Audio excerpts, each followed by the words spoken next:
Yeah, so I see when y'all did the Gangsta-rific, you got all these G titles and stuff. The Gangsta-rific Simplex 13 album that y'all travel places and y'all actually did a few things to be coming up in the early 2000 era or whatever, right? Yeah, we did shows here, man. You know, we went up to the spot on Longmont Avenue a whole lot. We went out of town, went over to Cali, and that Gangsta-rific CD is in a lot of places, you know. But unfortunately, we were the type of artists that we didn't stay home. You know, we went other places, and you know, so the story moved on. But we did a whole bunch of stuff, man, to not have, you know, the big money that these guys had today and all this and stuff. We really was out in the street grinding, selling the CDs hand to hand. Even though we out for CD baby, man, we was out there, man, $10, $20 CDs, and man, just banging and slanging the disc, man, and just trying to show the youngins that, you know, coming up on 14th Street, uptown Northwest DC, we had the first official, you know, hip hop CD ever, rap wise, and you know, y'all can do something like this and let's make power move type shit. But you know, that's a story from way back in the day. So right, and I think one of my favorite pieces on there was from you and King Cruddy, a piece called Rumpelstiltskin.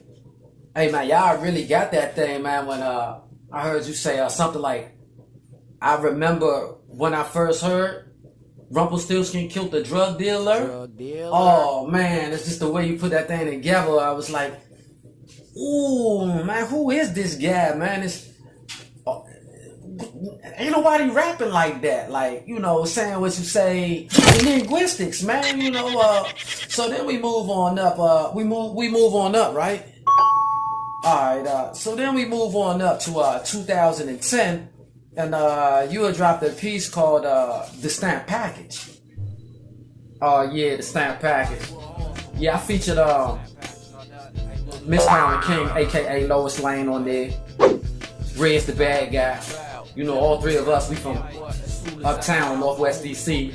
So I had them on there as far as like the DC representation in there. And the other songs, man, I just got loose. Had Hollywood Horse on there. You know, Horse is 1300 Fairmont all day. And we just really did it up. And you know, that was my first album producing on my own. So we made way, kept on going through the struggles, trial, and tribulation of indie hip hop.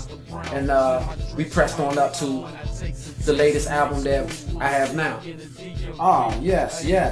That Gang Story is 3.5. Hey, that's a nice little ensemble you put together right there, O.D.O. I don't even know how to say it, but we all know that when listening to it, it could have been produced better, but it had an authentic street, real hood feel, man. It sounded like you was dropping testimony, like shit, man. It even sounded like you was ready to stop rapping. Yeah, the Gang Story is 3.5, the Black Fellas. On there's it's a track called Testimony, the last song on it, where I made like spiritual voices, and they said, we release you. And I came in and said, I will never leave you. But that was like my young man saying to my oldest self that you can go now. You know, you've represented so long, man. It's time for a new haul, a new agenda as you represent, and still take us with you, you know. As far as that production, yeah, it could have been produced way better. I took a little cheesy program and put something together. And man, that thing became clever. Multiple man hit me up with, man, you need to holler at DC Ty the Monster. So I finally got to meet DC Ty the Monster and was rekindled with Lady Mo at Beats. And together they are the Cruddy Crankers, and DC Ty, he really helped me get the production up as to where I could say, man, I'm gonna put this out and my next one gonna be way better. You know what I'm saying? So stay tuned for more. Alright. I like what I'm hearing. Let's stay tuned for more, man. I like how you always bang that, or you be banging that guidance. However you do that thing, man, I think it's always official. So, since you say stay tuned for more, that must mean that you coming out with more tracks.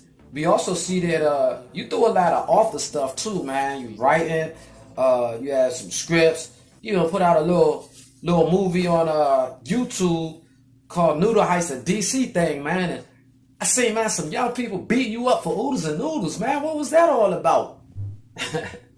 Man, you taking me all over the board, man. Yeah, I dropped a movie called Noodle Heist, a DC thing. And in it, my brethren, man, Eric Ivy, man, brother Kilo Ivy, man, Gas Boy Pops is Eric Ivy's name, and Gas Boy J got with me, man. And I used to ask these dudes for like 3-4 months, man, y'all trying to whoop me for my oodles and noodles? And you know, they was younger and I'm like 20 years older than them. So they was like, man, this man tripping. And then one day, man, we had nothing to do. And I was like, man, can we get this scene in? And they was like, yeah, oh. So, you know, there was the birth of me, man, in the back room getting stomped out for some oodles and noodles. But for real, I wanted to title the piece Noodle Heist because it was like a dedication to a lot of fellas and females in jail, or people that's not coming home, or the people that understand the value of the ramen noodle. You know what I'm saying? The strugglers in the hood that had to eat noodles. And I try to find a common means as to where we can all affiliate within the movie. I don't like, I know I do say a lot of hood things or whatever, but I never flashed a gun.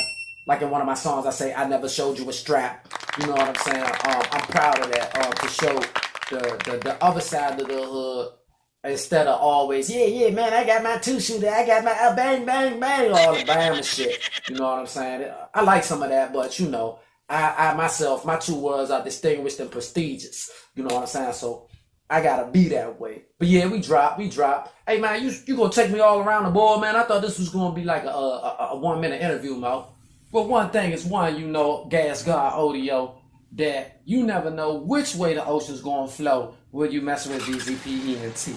So yeah, you might have got a minute interview or a 20-minute interview. It's all gonna be one big blessing when this thing is wrapped up and put together. Can you dig it, brother? That's all we do. Dig and dig and dig and throw the motherfucking dirt. So check this out, though. What else can we expect that's coming from your end, which is incorporated with VZPENT? Oh man, we coming with we got some clothing in store, t-shirts, sweat hoods and whatnot, maybe full sweatsuits and things, hoodies. My wife is designing perfumes and body butters and gift baskets. We just doing the entrepreneur thing. I can't even really tell you what's next. I just know something gonna be coming. You hear me? So stay tuned.